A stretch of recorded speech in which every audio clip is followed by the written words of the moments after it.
Y ya está aquí con nosotros en el estudio don Danilo Villegas. ¿Cómo le va, Danilo? Muy bien, pues, Luchito. ¿Cómo estás tú? Bien, pues, bien, pues. Oiga, vamos a hablar de un tema bien interesante referente a crímenes por encargo y además entre empresarios. O sea, lo que vimos ahora con el Rey de Meix es una historia que ya la hemos visto otras veces. La hemos visto y en el último tiempo han habido al menos 3 casos que han tenido justamente como particularidad que son las víctimas, empresarios, que hay la contratación de un sicario y que finalmente se lleva a cabo el crimen. En la corta historia policial, los últimos 5 años, al menos, Luchito, tenemos 3 casos bien emblemáticos. Claro, el primero de ellos en San Francisco Mostazal, no tiene condena todavía ese caso. No tiene condena y es un caso que tal vez pueda ser el más similar a lo que hemos visto en los últimos días con el de El Rey de Meix. ¿Por qué ocurre esto? Mira, la víctima, su nombre es Daniel Silva, es un empresario frutícola que tiene alguna disputa con su socio que había estado en casa, que era un amigo de muchos años, que la familia conocía. ¿Le suena parecida la historia? Es lo mismo que estamos viendo ahora con el tema del Rey de Meix. ¿Qué pasó acá, Lucho? Pasó que finalmente acá se hizo una contratación de sicarios para que aborden en la Ruta 5, en el camino. Ahí lo estamos viendo. Justamente, esa cámara es fundamental. En el centro parte todo. Parte todo acá. A ver, lo que estamos viendo ahí son las cámaras de seguridad en donde el día del crimen, cerca de las 6 de la tarde, ocurre este crimen. El socio de Daniel Silva, la víctima, contrató a primero se puso en comunicación con su cuñada, que también era empresaria, pero más que empresaria, era parte de una banda criminal. A través de ella consigue, con un brazo operativo, una segunda persona que contrata a los sicarios. ¿Cuál fue el modo de operar? Citó a Daniel Silva a este servicentro, o sea, la Ruta 5. La trampa, nuevamente. Aparece nuevamente la trampa. Es citado acá para que lleven a cabo una reunión a las 2 de la tarde. Mientras se desarrollaba la reunión, desde otra calle salió un camión manejado por esta tercera persona. Y desde ese camión, en algún momento, se abre la carga del camión y bajan los 2 sicarios con la motocicleta, a la espera que esta reunión termine y de esa manera poder abordar al empresario. Danilo, la trama en este caso es muy similar a lo del Rey de Meix y Wilson Verdugo. Ambos eran socios, tenían negocios con los limones, me acuerdo. Sí. Y producto de deudas que queda, en este caso, exactamente lo mismo. La víctima era el proveedor de dinero. Claro. Y finalmente su socio, para terminar con la deuda, básicamente, es que contrata a los sicarios. La víctima quería declararse en quiebra y el socio, que es Hernán Fabián Robles, no quiere eso. Y su cuñada, que es Evelyn Muñoz, tampoco lo quiere hacer porque ella se vería perjudicada si la empresa termina quebrando. Eso es finalmente lo que gatilla esto. La intermediaria, que es quien contrata a los sicarios, sí era parte importante del negocio. Era parte importante. Era parte interesada. Que en el caso del Rey de Meix todavía lo tenemos como incógnito con el intermediario. ¿Quién era el intermediario? ¿Quién es quien contrata? Acá cayó la red completa, cayeron los 3. El socio, el intermediario y el brazo operativo que contrata a los sicarios.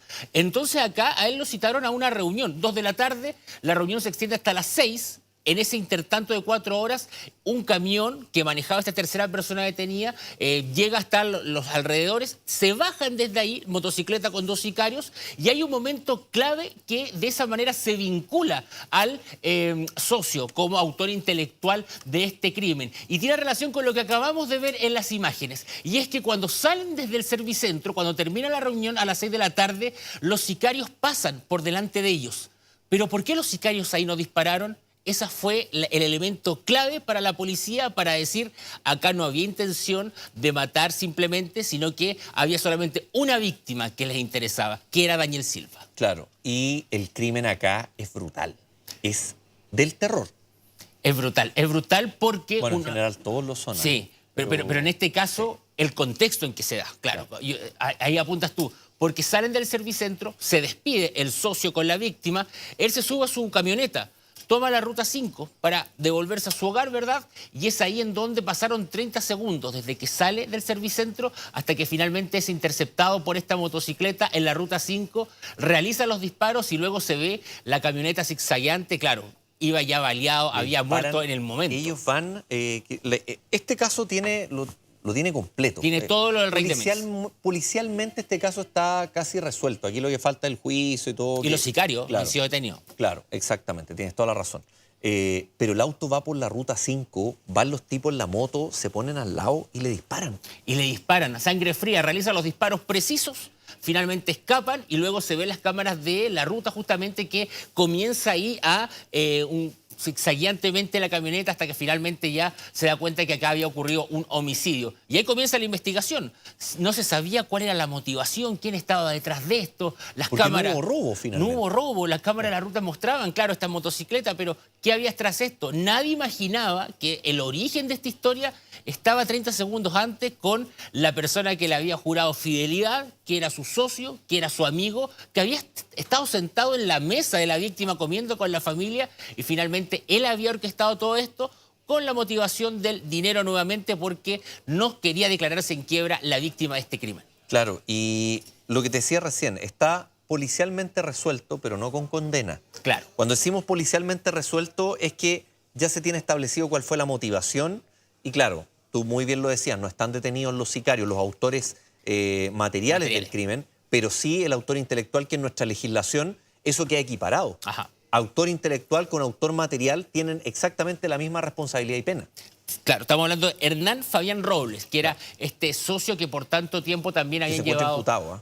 Así es, así es. Está... Y Evelyn Muñoz tenía otra empresa, que es cuñada de este autor intelectual. Tenía una empresa, pero también en paralelo era parte de una organización criminal y por eso tenía la facilidad para poder contratar a alguien que ya directamente se comunica con los sicarios y es quien realiza toda la contratación para tener un camión. Creo que les costó 500.000 pesos ese camión y con ese camión tenerlo ahí y con ese camión finalmente trasladan a los sicarios al sitio del suceso. Hubo comunicaciones telefónicas, hubo un plan, y esto lo comparamos con lo que pasó con el Rey de Mex. ¿Se acuerda usted? Un sobre con 9 millones para que la víctima llegue al lugar donde estaban los sicarios. En este caso, una reunión de trabajo a las 2 de la tarde y en todo momento el socio comunicándose, estamos por termina la reunión, incluso se demoran en la despedida para que los sicarios alcancen a pasar. Cuando ya ve que los sicarios pasan por delante de ellos, estaba su parte hecha, se despiden y a los 30 segundos es asesinado. Danilo, en estos casos, lo más complejo, me lo dijo una vez un policía, lo más complejo en el sicariato es comprobar la relación entre el autor material y el autor intelectual. Siempre eso es lo más complicado. Te estoy hablando desde la Quintrala hacia atrás. En este caso, tú me decías que las interceptaciones telefónicas y los WhatsApp fueron clave, las comunicaciones. Fueron clave. De hecho, es el principal argumento que está teniendo hoy día el abogado de Wilson Verdugo. Todavía no veo ninguna prueba, dice, que se vincula a mi representado con los sicarios, con el que se escapó, con los dos que están en prisión preventiva. Él todavía dice, no hay ninguna prueba que los vincule con estos sicarios. Y es justamente lo difícil de comprobar. De hecho, dos casos que tú conoces muy bien, Lucho, y que demuestran esto. La Quintrala, ahí se pudo acreditar perfectamente la comunicación de ella con el sicario. Pero está también, por ejemplo, el caso de Viviana Heger, en donde finalmente no se pudo establecer una relación entre Jaime Anguita, ¿verdad? Y hoy absuelto. Hoy absuelto, y quien de este sicario, José Mario Ruz Rodríguez, presunto sicario, que decía, a mí me contrató él. Finalmente fueron a un juicio, cumplió con prisión preventiva Jaime Anguita, y ¿qué dijo la justicia? No tenemos pruebas que lo vinculen y fue absuelto. Ahí hay un episodio clave. Y es perdón que nos salgamos un poco del tema de los empresarios, pero para entender un poco de cómo se investiga el sicariato, que tiene esa complejidad. En el caso de Viviana Heger, en el juicio, el testigo clave que tenía la fiscalía era la persona del centro de llamados. ¿Te acuerdas que José Mario Ruz Rodríguez va a un centro de llamados y desde ahí supuestamente, la teoría de la fiscalía, era que él había llamado a Jaime Anguita que estaba en un banco? Claro. Y que Jaime Anguita dice que lo llama una mujer y la persona del banco dice que la voz era de un hombre. En aquella oportunidad el testigo clave era el encargado del centro de llamados. Llevan al testigo del centro de llamados y le preguntan, ¿es él, y le apuntan a José Mario Ruz Rodríguez, la persona que entró al centro de llamados y tal día a tal hora realizó una llamada telefónica? Y el encargado del centro de llamados le dice, después de 10 años es muy difícil que yo me pueda acordar si es él o el que está allá o el que está allá quien ingresó al centro de llamado. Y se cayó la prueba. Y ahí se le cayó todo el juicio a la fiscalía y finalmente la fiscalía en la última etapa le preguntan si va a ir por un robo con un robo con homicidio en vez de homicidio calificado, que era por lo que iba José Ruz Rodríguez, y la Fiscalía dice que sí va a poder amarrar a José Ruz Rodríguez. Claro. Es básicamente eso. Y en el otro caso que tú me comentás, el de la Quintrala ahí hay dos pruebas que son clave. Uno es un mapa que se encontró en la casa de la Quintrala. Recuerda que a María del Pilar Pérez, cuando entran a su casa a allanarla, ella estaba dopada, había consumido una cantidad de medicamentos que la tenía dopada, acostada en una cama, y encuentran después, en las pericias se encontró el mapa que ella le habría entregado a... ay, se me olvidó el nombre, perdón, los confundí. José Ruz, el de la Quintrala, el otro no, se me confundieron. Pero al sicario de la Quintrala ella le había entregado un mapa y además están los tráficos telefónicos de cuánto hablaron los días de los dos homicidios, que es el de su marido y el de Diego Smith. Ahí habían pruebas irrefutables Estaban, finalmente, claro. Y eso es lo difícil finalmente para el fiscal de cada caso, para el Ministerio Público, lograr acreditar esa relación. Es la más difícil. Autor intelectual con el autor material de esto, que en este caso estamos hablando de un patrón común, sicarios. En el caso que nos convoca hoy día hablamos también, claro, otro patrón común, empresarios que han sido víctimas justamente en el último tiempo de este tipo de hechos. Y lo vamos empalmando, decimos, con el caso del Rey de Mex, que ha sido el que ha protagonizado toda la semana las páginas policiales y, por supuesto, tiene relación justamente con cómo se repiten los patrones. Normalmente, ¿cuáles son las motivaciones? Monetarias. Hay un problema de dinero. Sabemos que aparentemente el empresario gastronómico le debía más de 1.000 millones a el Rey de Mex, que es lo mismo que estamos viendo en estos otros casos. Había un ¿Te tema. agrego uno más? Agrégueme uno más, por favor. El de Pedro Carrión, que tampoco está cerrado. El de Pedro Carrión, empresario ligado al mundo de la carne, y que también lo terminan secuestrando entre dos personas, uno de ellos su socio, y finalmente él es encontrado muerto en Quintero.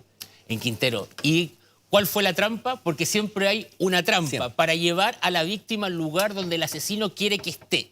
En este caso, la misma trampa que el Rey de Mex, dinero, en efectivo. Le iba a pagar supuestamente 30 millones de pesos que le adeudaba. Él estaba en Algarrobo, había ido este empresario Pedro Carrión a pasar las fiestas de fin de año. El 3 de enero le dice a su señora que va a viajar a Santiago, va a ir a su bodega en Recoleta porque este socio con quien había trabajado muchos años, que usted lo ve ahí esposado con mascarilla, recordamos que esto es porque fue hace 3 años, 2021, pandemia, todavía sí. Pandemia, protocolos de salud y todo este tema. Va hasta estas bodegas en Recoleta y es ahí en donde supuestamente le iban a pagar los 30 millones de pesos.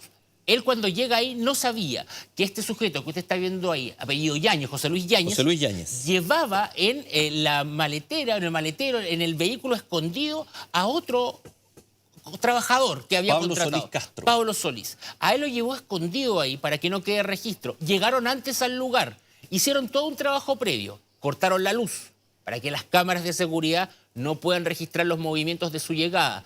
Posteriormente, cuando llega Pedro Carrión para hacer el cobro de estos 30 millones que le adeudaban, es cuando de la nada aparece Pablo Solís aparentemente, según la investigación. El caso también está abierto. Y está en desarrollo todavía la investigación, y es ahí en donde comienza. Los detalles son muy escabrosos, pero Por lo temas de ataca, horario. claro que sí, lo ataca en primer lugar y posteriormente le habrían quitado la vida ahí, según lo que dice la investigación.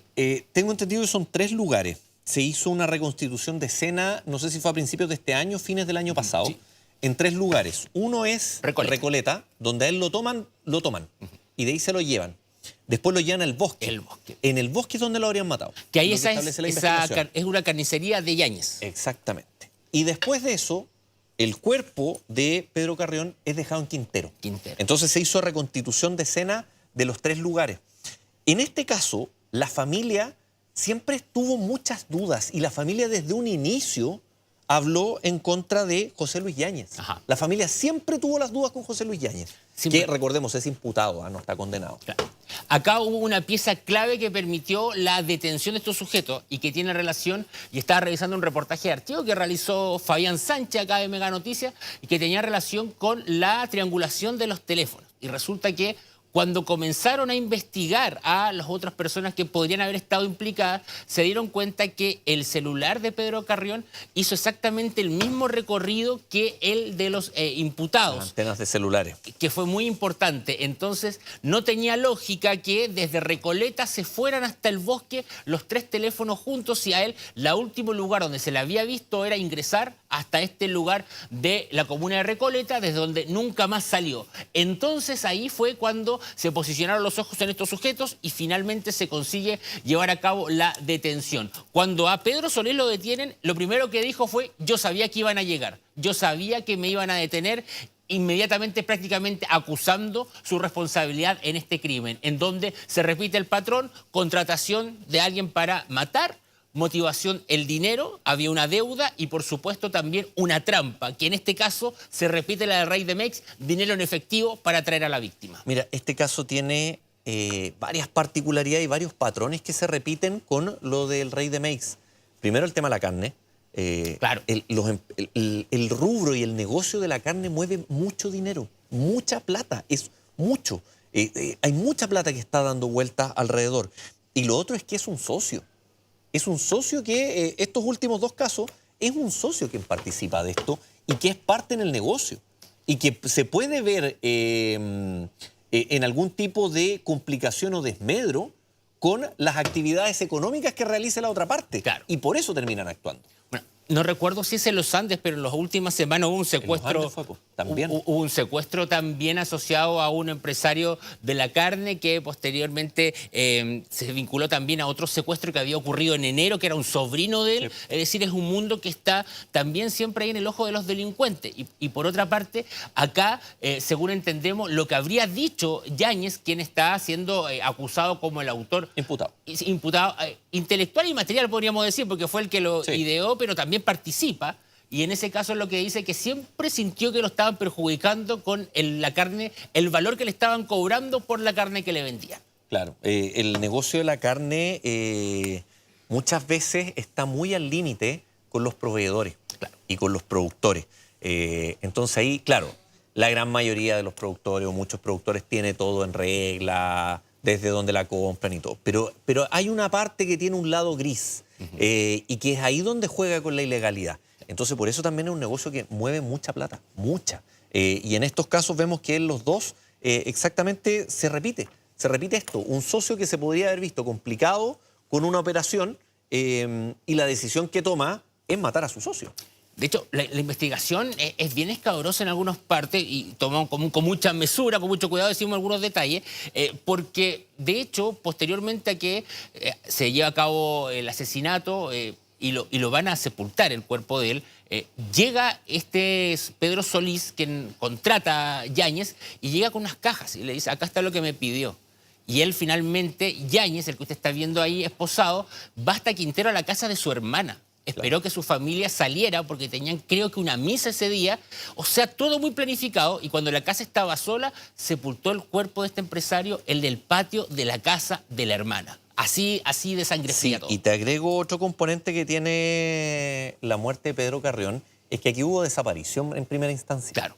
Yo me acuerdo de la familia, apareció en casi todos los matinales, hablando sobre la desaparición. Los primeros días era desaparición.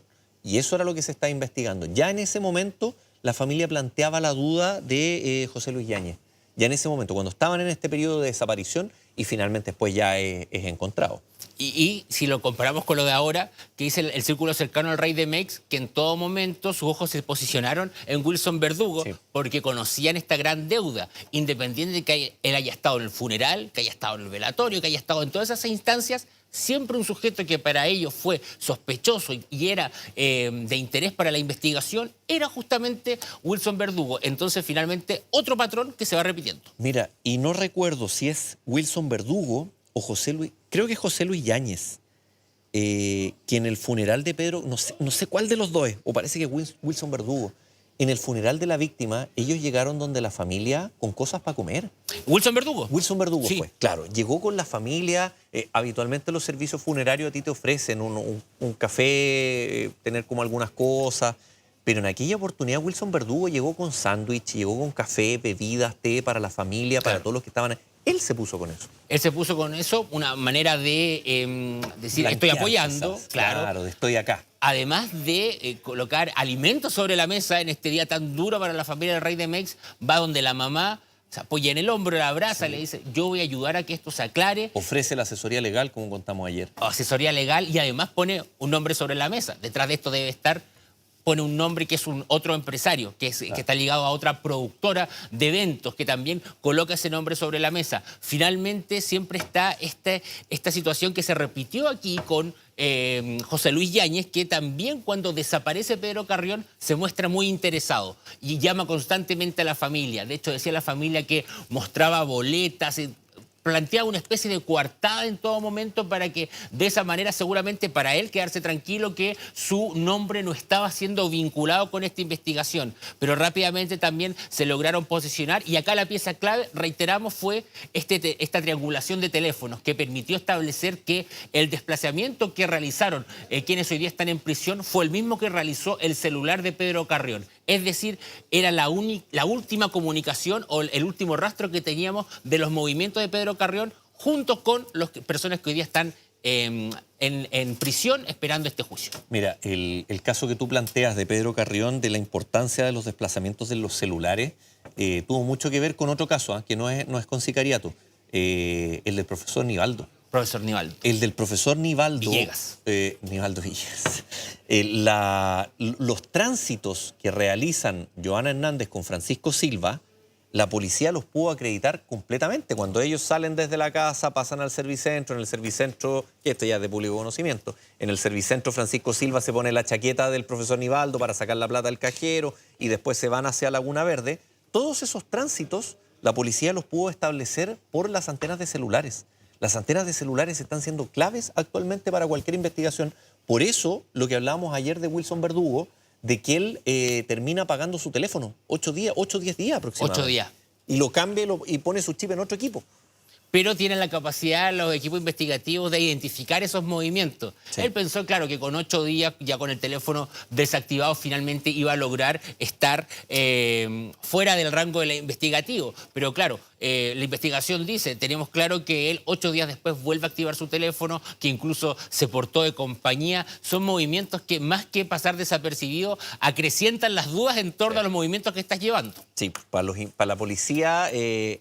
Ya cuando empiezan a ver cosas en los teléfonos, no es que estemos dando los datos de cómo la gente puede evitar esto, sino que el teléfono además es un objeto que en la actualidad maneja tu vida cotidiana. Claro. Todo, tú tienes tus cuentas, tu correo, el WhatsApp, tienes todos ahí. Entonces, en este caso, cuando empiezan a ver estos movimientos de teléfono, ya ahí empiezan a generar dudas. Y en este caso... 6 dispositivos, 3 que habría utilizado desde el crimen hasta la fecha, más otros 3 que fueron incautados al momento en que se lleva a cabo el allanamiento de sus pertenencias, todo cuando se lleva a cabo la detención. El último de estos casos, Danilo, es el de Alejandro Correa. Un caso emblemático. Un caso súper emblemático, el único que tiene condena, de los 3 que hemos hablado. Quizás aquí la diferencia es que no eran amigos, víctima con victimario. Pero lo de Alejandro Correa durante mucho tiempo estaba la duda de qué es lo que había pasado. Y aquí finalmente es una disputa de terreno la que termina con Renato López, que era otro empresario, que era dueño del terreno vecino y que termina enviando a matar a un colombiano, Víctor Gutiérrez, para que asesine a Alejandro Correa. Este caso, claro, tiene la motivación también monetaria, pero claro, no es en los términos que lo habíamos visto en otros casos. Claro, no eran amigos, no había un dinero en efectivo adeudado, pero habían unos terrenos en donde Renato López, según la investigación, habría delimitado más allá de lo que a él le correspondía, tomando ya el de Alejandro Correa, y habían comenzado una causa judicial para justamente arreglar este entuerto, finalmente. Y eso era el punto que había en ese momento. Este proceso judicial se suspende 4 días antes del crimen, que ya fue algo que llamó la atención. Y ahí, según la investigación, a pesar que hasta el día de hoy Renato López sigue diciendo que es inocente, dice la investigación que él contrata a este sicario, a Víctor Gutiérrez, quien hace el trabajo además de contratar él, el sicario, a otras personas, un colectivero, que lo lleva hasta el lugar en donde se pasea... Claudio Riveros. Claudio Riveros. Se pasea unos días antes, días previos, por la casa, reconoce a la víctima... Condenado a 16 años. 16. 16 años, 12 por cómplice y 4 por porte ilegal de arma de fuego. Y hay otra por 20. Y hay una mujer que es Melisa Palma, que fue condenada por 6 años por labores de vigilancia. Renato López es el que recibe 20 años. 20 años. 20 años como autor intelectual. Y Víctor Gutiérrez recibe 30 años.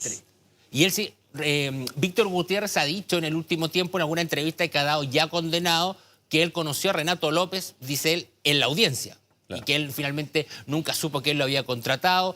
Para el sistema judicial, para la investigación, la historia es que Renato López contrata a este sicario, hacen estas vueltas previas, como te decía, reconoce casa, cara del empresario, contrata a otras personas para que se lleven a cabo los desplazamientos y hay una prueba, siempre una prueba clave, la prueba que te lleva a llegar a este autor intelectual, que es lo que es tan difícil de establecer.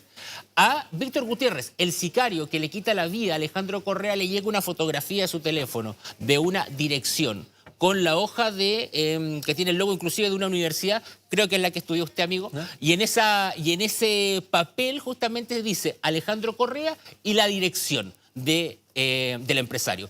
Eso fue clave, porque se logró establecer, según los peritajes, que la prueba caligráfica habría arrojado que esa letra, ese escrito, había sido escrito por Renato López y esa es la principal prueba que presenta el Ministerio Público a la hora de establecer relación entre autor intelectual y sicario. Mira, me acordaste, volviendo a la Quintrala, y hago la corrección. La Quintrala fue José Mario Ruz Rodríguez, Viviana Heger fue José Pérez Mancilla. Perfecto. Yo nombré a José, los confundí a los dos.